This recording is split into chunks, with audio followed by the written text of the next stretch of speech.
Welcome to Poetry Without Paper at the Sawyer Free Library and where you are. My name is Christy Rosso, and I'm really glad that you're all here and where you are. And I'm here tonight with J Ronan, our judge for the contest. And I'd like to start by telling you a little bit about the contest. J Ronan and library director David McArdle began Poetry Without Paper about 20 years ago. They envisioned a contest to celebrate and encourage the writing of poetry by Gloucester's students. And this vision has led hundreds of students to participate in the contest, with the winners also appearing on John's TV program. This year, I would like to acknowledge John for his help stepping up as the judge for the contest when tragically our friend and very dedicated head judge, Richard Sloan, passed away. Dick, you are so greatly missed, and tonight, as we honor you, our poets, we honor Dick as well. J Ronan is a nationally honored poet, a playwright, a movie producer, and a journalist. He is an award-winning children's author and a teacher. He is the host of the Writer's Block with J Ronan, a 1623 Studios production.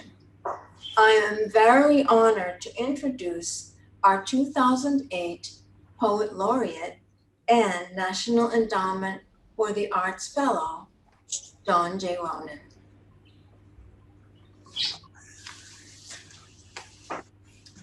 Thank you very much, Christy. I am flattered and a little embarrassed by Dick. Was one of the most selfless, knowledgeable, and intelligent public volunteers I've ever encountered in my long experience here in Gloucester. He had a career in education, so he understood students. He was also an expert in English and American literature, and he brought that expertise to bear as a judge here for many years with the Poetry Without Paper contest. He was one of the really, really hardworking people who kept this together for so many years, along with the lady who just introduced me, Christy Rosso, who has been very much an enthusiastic promoter of the contest here in the library and across the city on behalf of the library. And I want to recognize her energy and her efforts in that regard as well. There will be later this summer a plaque dedicated to Dick here in the library. And I'd like you to remember when you walk by that, how important he was to Gloucester and poetry here in Gloucester. We're here to honor poets. Who are they? The high school honorable mention winner was Aurelia Harrison for a late response to Thomas Jefferson. The third place high school winner was Logan Frost for Little Bird. Second place winner was Milo Berry for her poem Like That of the Eye. First place was Kia Carvelis for the Tea Kettle. In the middle school winners category, there were two honorable mentions. The first, Hassan Al-Badri for Spring is Like a Perhaps Hand. Another honorable mention was Alyssa Deppen for A Letter to 2021. Third place winner in middle school was Lyle Cunningham for his poem Verses. Second place, Madison Jewell for Parts of Trees. And in first place, Kalyana Dort, her poem Where I Am From. The elementary school winner category also had two honorable mentions. Quinn Goulart for My Dog and I, and Timothy Halverson for Midnight. Third place was Gabriella McKierney for Spring Sunshine. Second place, Alice Joshi, Gloucester Gave to Me. First place, Betsy Tellep for her poem, Sea View. I want to commend all of the poets here. There were hundreds of entries this year, and they were about the usual soft topics you might expect: the beach, Red Sox, Tom Brady betraying New England and moving to Florida. But there were also serious, very hard-edged poems about money, getting jobs, losing jobs, divorce, all of the problems that families and the children in families, the students in families have to deal with. The poems always surprise me. They surprised me again this year and moved me often to think about the talent we have in the city and also the examination, the self-thought, the inspiration that goes into making poems once the talent is recognized. I agree, and I know all our poets agree, with the famous American poet James Dickey, who wrote, "Poetry is just naturally the grandest darn thing that ever was in the whole universe." We are going to hear an additional word from Christy about a poetry project called The Community Poem, organized by the O'Malley school teacher, Heidi Wakeman. You want to talk about that? Oh, Heidi's going to talk. What? Heidi will talk. Oh, she's going to talk. Oh, yes. Heidi. I'm a little disorganized. Heidi, please explain your project for us. Well, good evening, and thank you so much. My name is Heidi Wakeman, and I am a middle school Spanish teacher at O'Malley Middle School. And I've been celebrating poetry at school with different events, but this year, one of our new events is our first ever community poem. And I wanted to give credit to Kwame Alexander from NPR. He is the poet in residence, and his idea with a community poem is to invite people on the theme of something, can be anything, to submit their own poems. And then people will submit, write their pieces of work, and his job is to piece it together and stitch together one poem from the submissions.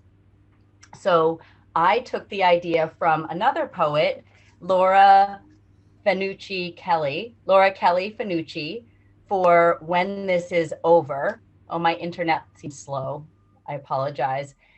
And she wrote a poem called When This Is Over. I also want to acknowledge CJ Sweet, the poet in residence from Chapel Hill, North Carolina, who wrote a poem called In the Aftermath.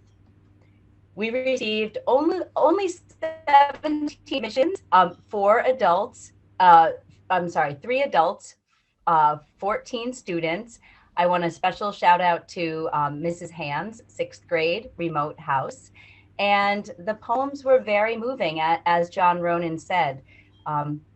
And our goal is to make a school recording of this poem. But then when we make our video, it will be posted on the library website. So here's a little teaser, a little taste of what our O'Malley students came up with.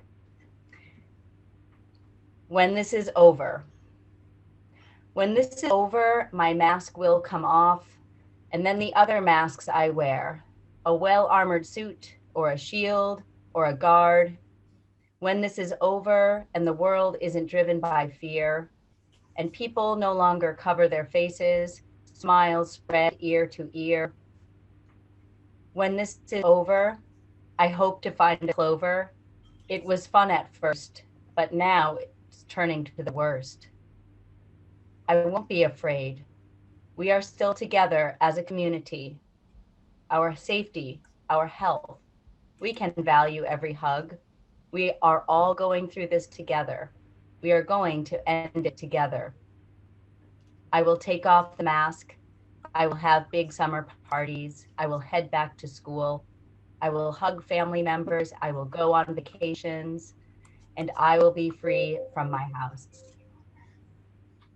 When this is over, I will smile and hug and be grateful for the gift of the year to finally find me when this is over. It will feel like we are free and see what it can be when this is over. So thank you very much for including me, and I can't wait to hear and see all of your poems. And thank you so much for uh, helping to build a bridge for the future. Thank you. You're very welcome, Heidi. It's nice to hear what you're doing with that project, and we look forward to hearing more from your students and from you in the future about poetry. Now we're going to turn to the Poetry Without Paper winners, beginning with the high school level. Unfortunately, the honorable mention for high school, Aurelia Harrison, a late response to Jefferson, cannot be here. So we're going to go to the actual winners, to the second place winner, Milo Berry, who has been a figure at the Poetry Without Paper contest earlier in its lifetime. And she is going to read Like That of the Eye. My poem is called Like That of the Eye, and it was inspired by Emily Dickinson. Here's your little tidbit for the day. So, like that of the eye, close your eyes. From forth the earth those great green vessels, tulip bulbs, bear forth soft gauzy cloaks and powdered lips. Their bodies curved that gentle curve of all organic things, which mimics the fall of the tree or the sun, and which bends in spite of or in compromise with all of the acting forces, making the hard cut line or the wobbling sphere like that of the eye in the skull, a mostly perfect ball made to reflect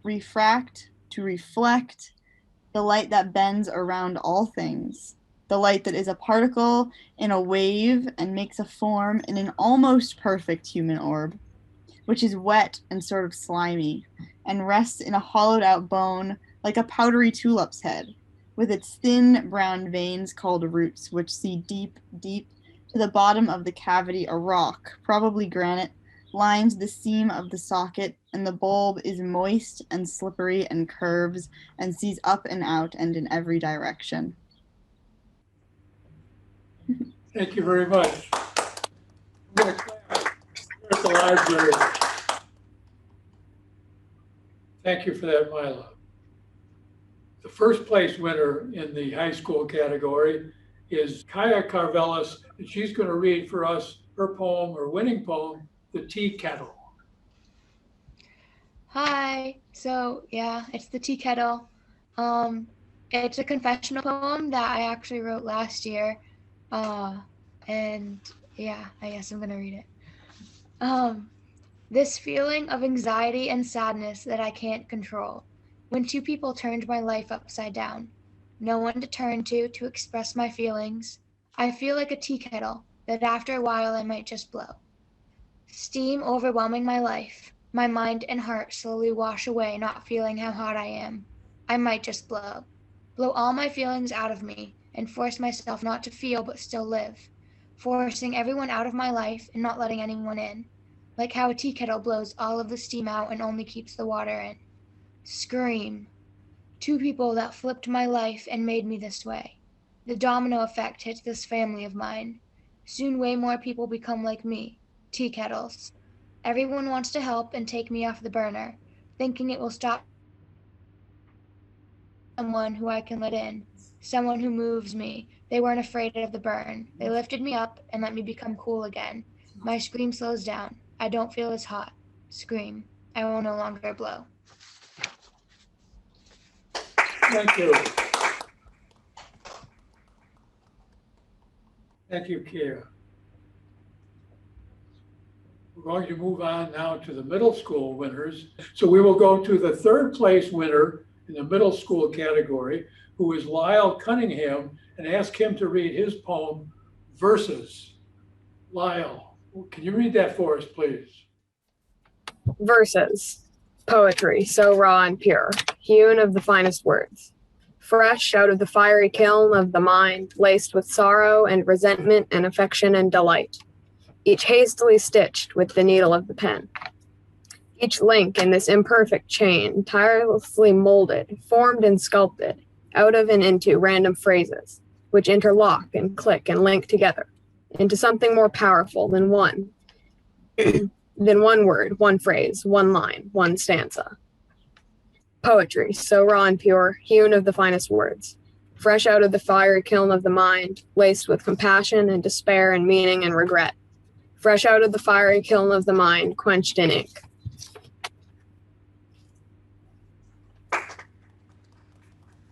Thank you.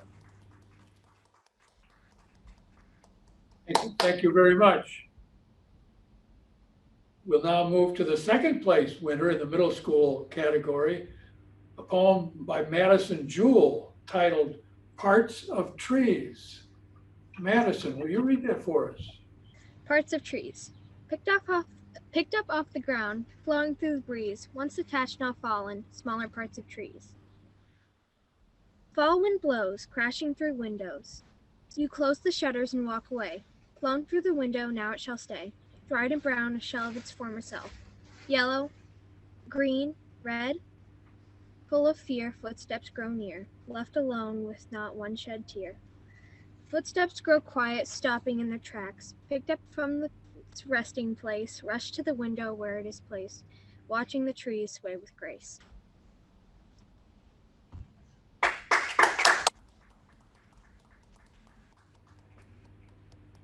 Thank you, Madison. The first place winner in the middle school category is Kalyana Dort for her poem, Where I Am From. Would you read that for us, please, Kalyana? Where I'm from.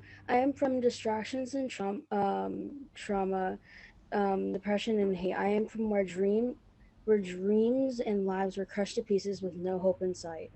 I am from a group of nobodies with no aspirations. I am from a place where nobody wants to be, a place for desperate nobodies, where even the lowest of the low now look at this place and call it a ghetto, where the government pays you for your disabilities, where no one works, where little kids' toys are left out on the lawn, where people are living together in a duplex, where people leave their pride behind them and have to settle for this dumb.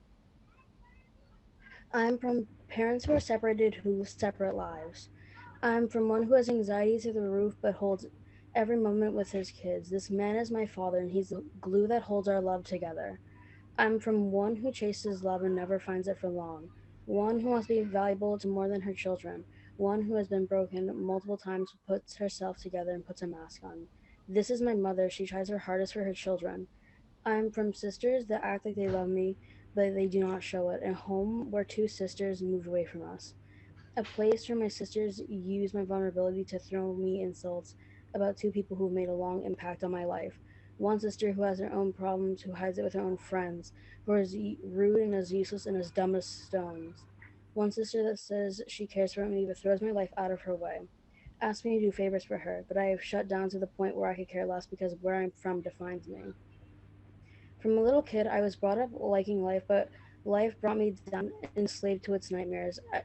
I was, and the nights have got to me, best of me. And I'm broken, mentally battered and physically unhealthy. My life has the better of me. Going between life and death, getting into my head, am I better alive, am I better dead?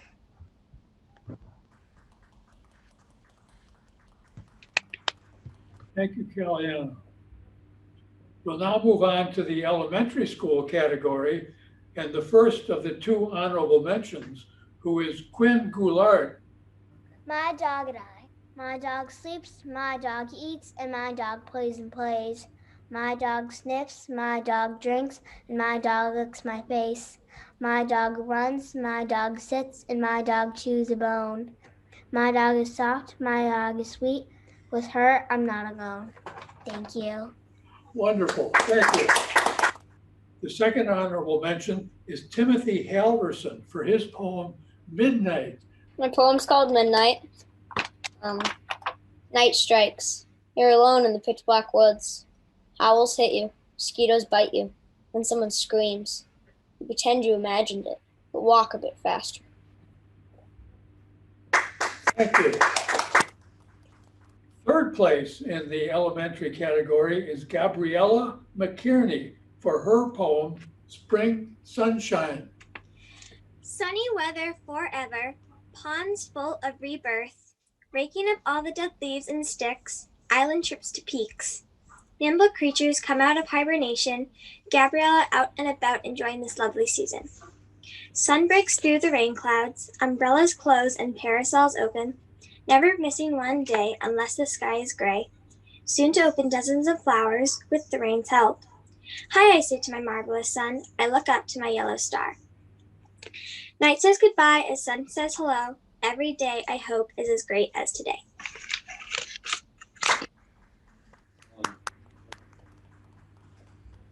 Thank you, Gabriella. Thank you. The second place winner in the elementary category is Alice Joshi for her poem, Gloucester Gave to Me. I based my poem off the classic Christmas song, The 12 Days of Christmas. Here I go. On a sunny day in summer, Gloucester gave to me 12 sunning seals, 11 piping plovers, 10 fish a-leaping, 9 waves a-crashing, 8 muddy marshes, 7 sandy dollars, 6 loons a-diving, 5 cormorants, 4 snowy egrets, 3 squirting clams, 2 mini gulls, and 1 great blue heron.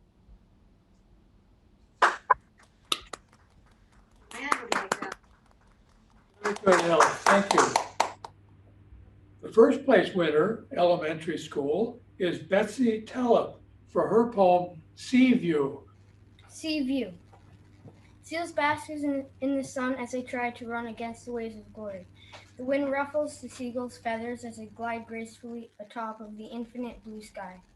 The roaring sea shouts out even more gleefully. Come in, the water's fine, of course it's mine, for I am the roaring sea. I walk the sandy beaches as the rocks tumble. I walk the sandy beaches as I throw off my first pair of breeches. The seaweed will decide it's getting quite bored, with all the rope tangled and the crabs crawling this way and that. Yes, the seaweed will decide that it is her turn to glide upon the ancient seas. I climb onto the marshy marsh and fall into its grasses. I climb onto the marshy marsh, always happy and gay. Because the ocean is my life, and the life is my ocean, and here I am right here as I sit upon the bay.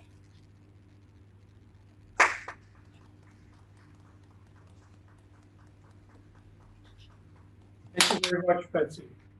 So I want to thank all of the poets who joined us here and helped celebrate poetry in Gloucester. And poetry is just the best darn thing that ever was in the whole universe. So thank you for being with us. And now I'd like to close by introducing Christy Rosso again, who wants to talk to you about what you won.